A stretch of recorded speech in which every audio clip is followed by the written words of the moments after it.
ito ay rated SPG. Striktong patnubay at gabay ng magulang ang kailangan. Maaaring may masiselang tema, lengguwahe, karahasan, sexual, horror o droga na hindi angkop sa mga Tuluyan na ngang nahulog ito ngang si Paulo sa patibungan nito ni Thea dahil ngayon mas malala pa nga ang ginagawa nila dahil parehas nga nilang niloloko ang kanilang asawa.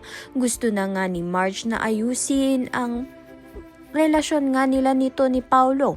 Lingid nga sa kaalaman nito ni Marge na may nangyayari na nga sa kanyang asawa at dito nga kay Thea.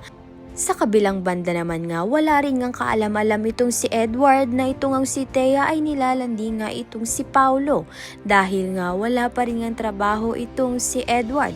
Balit, nakipagkasunduan na nga siya dito kay Mr. Consellejo upang ngang maghiganti sa kanyang ama na si Greg. Kaya naman nga't unti-unti nga nilang pababagsakin ang kumpanya ng Torrecampo nang sa gayon nga'y makabalik na nga itong si Edward at makaipon nga ulit ng pera.